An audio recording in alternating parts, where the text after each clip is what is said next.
To ఎల్జీవి home. నేను మీ Annapurna.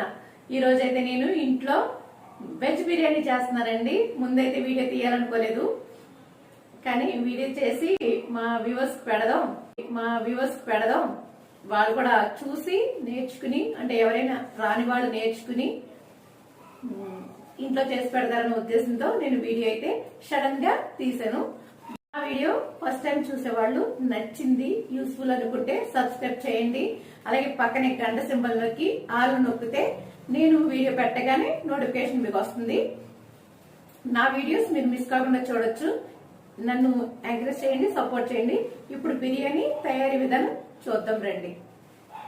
Hi friends, ఇంట్లో బిర్యానీ చేస్తున్నాను, వెజ్ బిర్యానీ. నేను ఎలా చేస్తానో ఒకసారి చూడండి. ముందుగా స్టవ్ వెలిగించుకుని ఒక కుక్కర్ పెట్టుకున్నాను.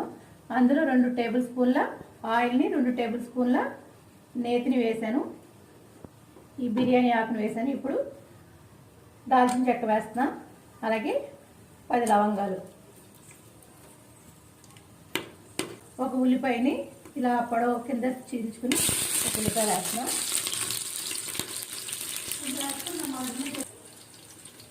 ఒక 3 పచ్చిమిర్చిని నాట్లు పెట్టుకుని వేసుకుంటున్నా. నేను 1 కిలో రైస్కి బిర్యానీ చేస్తున్నానండి.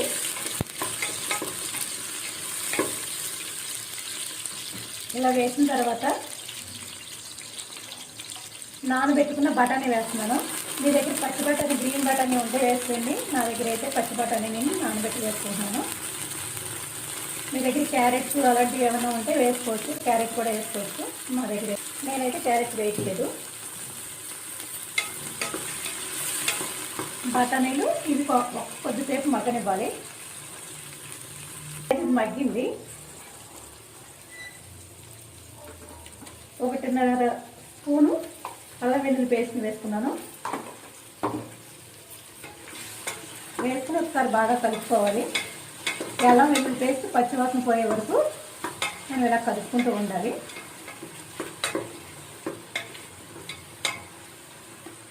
ఇందులో మీకు క్యాప్సికమ్ వేసుకోవచ్చు, క్యారెట్ వేసుకోవచ్చు, ఎనీథింగ్ మీకు ఇష్టమైన వెజిటేబుల్ ఏదైనా వేసుకోవచ్చు.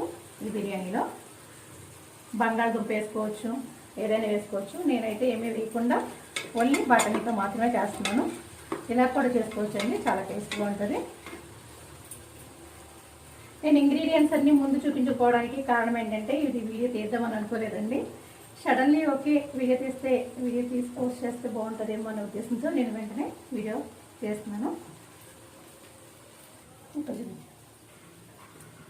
పైకండి ఈ కళాయితో 2 కళాయిలు రైస్ వేసుకున్నానండి. వేసుకుని బాగా శుభ్రంగా కడుక్కుని 3 సార్లు నానబెట్టుకున్నాను.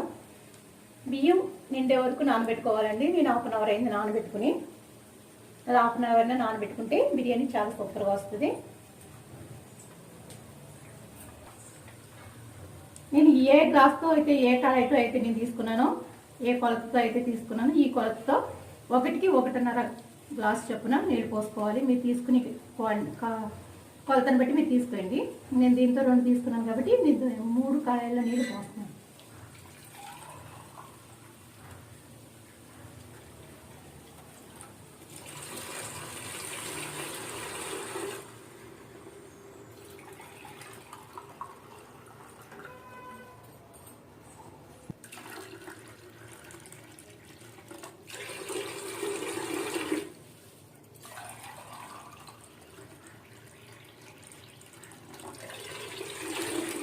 పోసానండి.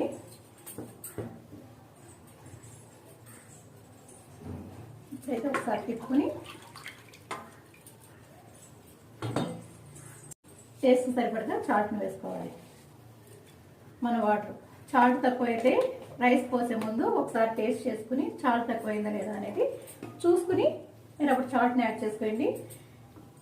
చాట్ సరిపోయిందా లేదా అని చూడడానికి ఏంటి అంటే, వాటర్లో కొంచెం ఉప్పుగా ఉండాలి. చాట్ ఉప్పు వాటర్ కొంచెం ఉప్పుగా ఉంటే అప్పుడు రైస్కి పర్ఫెక్ట్గా సరిపోతుంది.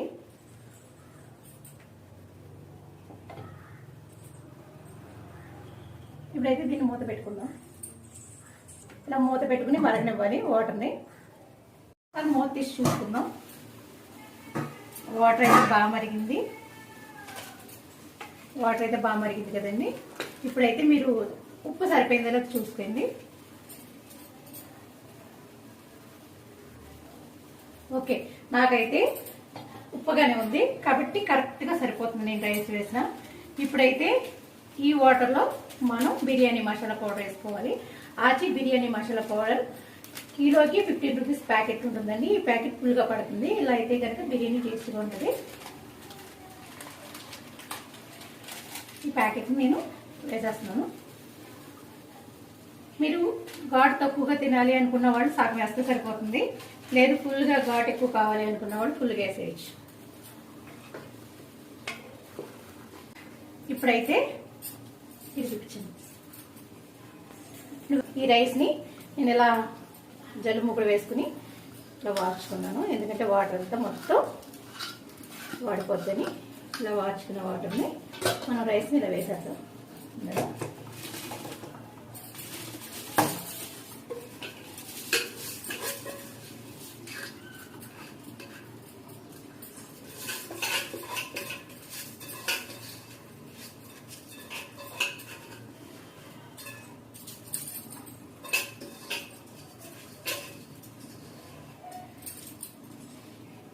ఇలా వేసేసి ఒక్కసారి కలుపుకొని దీన్ని హై ఫ్లేమ్లో పెట్టి 5 నుంచి 7 మినిట్స్ వరకు ఉడకనివ్వండి. 5 మినిట్స్ తర్వాత నేను మళ్ళీ చూపిస్తాను. 5 మినిట్స్ అయిందండి. మూత తీసుకు చూస్తాను. ఇలా వచ్చింది కదండి. 5 మినిట్స్ తర్వాత ఇలా కొంచెం ఒకసారి కలుపుకొని చూసారా. ఇప్పుడు మూత పెట్టేసి దీన్ని ఒక 7 నుంచి 10 మినిట్స్ ఇలాగే వదిలేయాలండి. మూత పెట్టుకుని సిమ్ చేసుకుని బాగా సిమ్లో పెట్టుకుని ఒక 5 to 10 మినిట్స్ ఇలాగే వదిలేయాలి. 5 to 10 మినిట్స్ అయిన తర్వాత మీకు చూపిస్తాను. మూత తీసుకుని ఒక 7 మినిట్స్ అయిందండి. మూత తీసుకున్నాను. చూసారా బిర్యానీ దగ్గర గంట వచ్చింది. పెట్టేస్తున్నాను. ఒక 5 మినిట్స్ సిమ్లోనే నేను ఉడికించుకున్నాం. 5 మినిట్స్ తర్వాత మీకు చూపిస్తాను.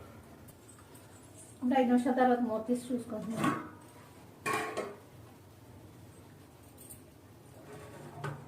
బిర్యానీ అయితే బాగా ఉడికిందండి. చూడండి ఎంత పొడిపొడలాడుతూ వస్తుందో.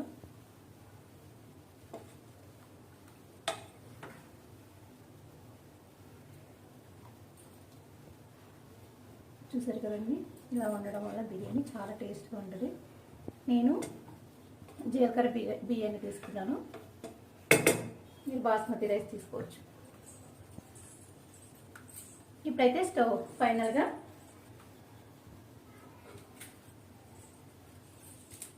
కొత్తిమీర వేసుకుంటున్నానండి.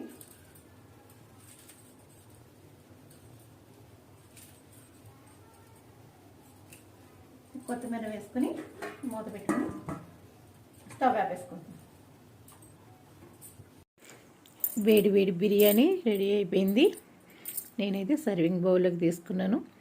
బిర్యానీ అయితే సూపర్గా వచ్చిందండి. ఇది జీలకర్ర బియ్యంతో చేసిన బిర్యానీ చాలా టేస్టీగా ఉంది. ఫ్రెండ్స్, బిర్యానీ రెడీ అయిపోయింది. నేనైతే తినేసాను. తినేసిన తర్వాతే వీడియో చేస్తున్నాను. బిర్యానీ అయితే సూపర్గా వచ్చింది. చాలా బాగా కుదిరిందండి. మీరు కూడా ఇంట్లో ట్రై చేయండి. మీ ఇంట్లో వాళ్ళకి పెట్టండి. మీరు మంచి పేరు, గుడ్ విల్ సంపాదించండి. ఎందుకంటే బిర్యానీ రాదు అనే వాళ్ళు ఎవ్వరూ ఉండరండి.